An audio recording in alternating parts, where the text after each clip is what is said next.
মোবাইলে আসক্ত ব্যক্তি খুব দ্রুত সময়ে ধীরে ধীরে প্রচন্ডভাবে সে কর্ম সক্ষমতা হারায় ফেলে। একটা সময় সকল কিছুতে তার ক্লান্তি বোধ হয়, কোনো পরিশ্রম মেহনতের উদ্যমের কাজ করার মতো সাহস হিম্মত সে পায় না। কারণ তার যে 24 ঘন্টা মন চায় মোবাইল টিপতে, এখন সে ভারী কাজ করতে গেলে, লম্বা কাজ করতে গেলে মোবাইল টিপবে কেন? এই জন্য কর্মের স্পৃহা হারায় ফেলে। এই জন্য কোনোভাবে আর মার মুখের উপরে বলে পারতাম না, বাবার মুখের উপরে বলে দেয় পারতাম না। খানার টাইম মনে করেন 2 লোকমা খাইয়া খানা শেষ, পেট ভরে গেছে, আসলে মিথ্যা কথা। মিথ্যা কথা, মূলত মোবাইলটা দেখব, মানে সকল কাজ থেকে সময় বাঁচায় মোবাইলের জন্য, মোবাইলের জন্য। এই জন্য একদিন অল্প সময়ে তোমরাও দেখো বাবা, অকর্মণ্য অপদার্থ ছাড়া অলস কর্মের স্পৃহাহীন জীবন হয়ে যায়। এই পৃথিবীতে একটা নিয়ম হলো যে এই পৃথিবীতেও যারা সম্পদশালী তারা কিন্তু কঠোর পরিশ্রম ছাড়া সম্পদশালী হয়। হ্যাঁ, আমার একজন আত্মীয় ছিল, আছে এখনো, ওনার প্রথম বেতন ছিল 1700 টাকা। তো ওনার শ্বশুর বাড়ির লোকেরা বলছিল এই ছেলের কাছে কেমনে মেয়ে বিয়ে দিবে, বেচারা তার ইনকাম মাত্র 1700 টাকা। কিন্তু উনি অত্যন্ত পরিশ্রমী মানুষ ছিলেন, দিবা নিশি মেহনত করছে। সর্বোচ্চ 20 বছরের ব্যবধানে উনি বলছেন যে আজকে আমি ইচ্ছে করলে আমার সেই আত্মীয় লোকগুলোকে ওজন দিয়া পাল্লিত সমপরিমাণ টাকা দিয়া নিতে পারো। দুনিয়ার লাইনও বুঝাইলাম আর কি। যত শিল্পপতি, যত সম্পদশালী তোমরা বাবা খোঁজ নাও, ওরা প্রচন্ড উদ্যমী, মেহনতি, পরিশ্রম, 2 হাতে না 4 হাতে কাজ করছে, রাত দিন বরাবর করে ফেলছে। তারপরে সম্পদ আসছে। অলস অকর্মণ্য ব্যক্তি কিছুই করতে পারে না। কর্মের স্পৃহা মানে কাজের প্রেরণা, এটা একটা বড় নিয়ামত। অনেক ছেলে পেলে আছে ভাল লাগে না, কি লেগে ভাল লাগে না, পড়তাম না।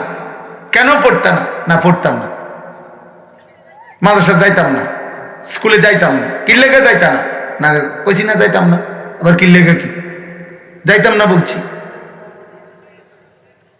এই ধীরে ধীরে এই সমাজ থেকে এটা বাদ পড়ে যায়, মানুষের হিসাব থেকে বাদ পড়ে যায়। এই জন্য দোস্ত, তোমরা আলহামদুলিল্লাহ, আমি জানি তোমাদের এই ফাউন্ডেশন এলাকায় মোটামুটি পরিচিত ফাউন্ডেশন,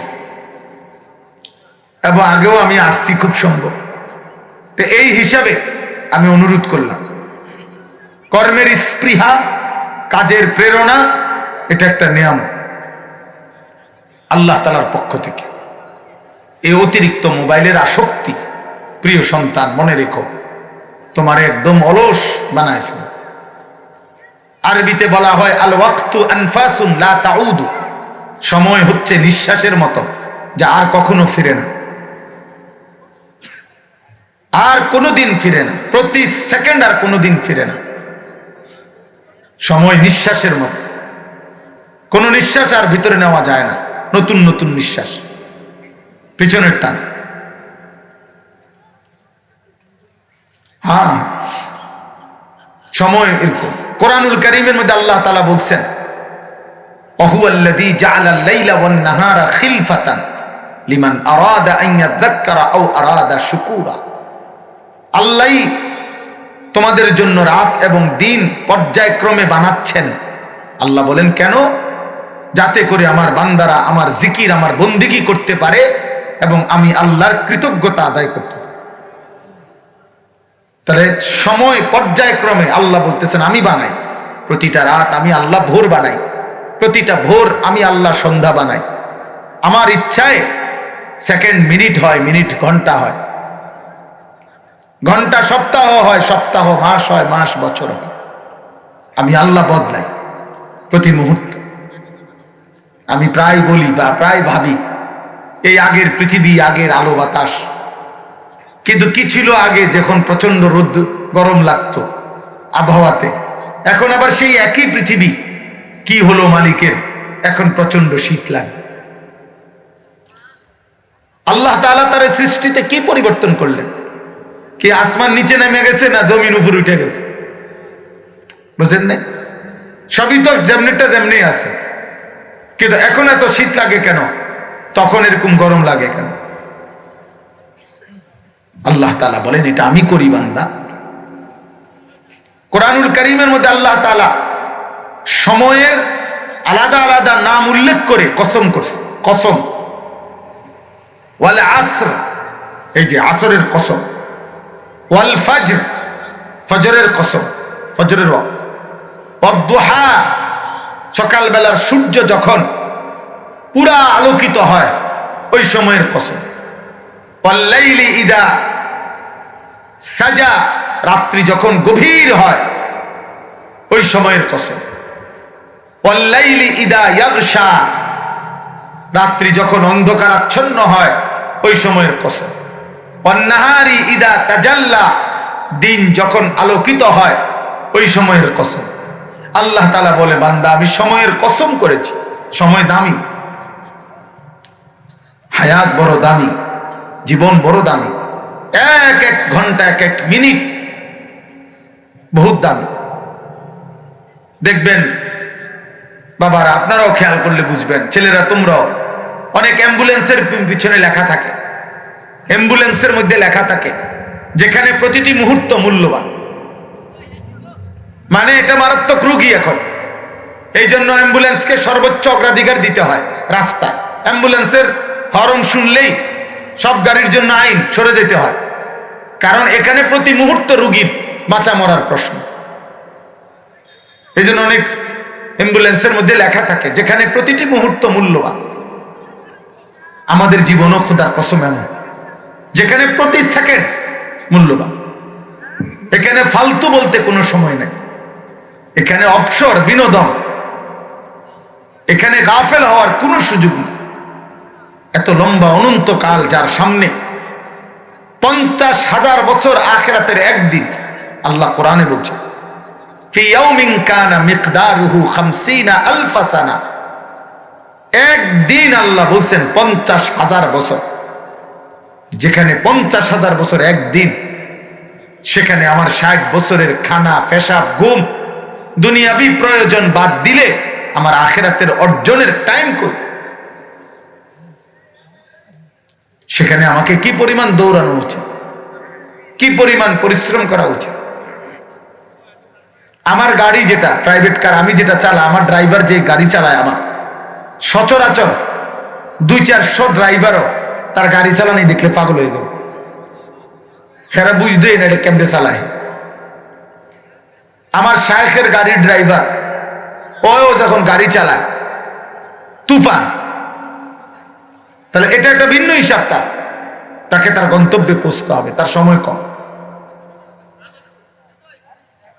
আমার ভাই, আমার বন্ধু, আমার নওজোয়ান, মানুষকে আল্লাহ তাআলা সুস্থতা, যৌবন, সক্ষমতা দিছেন।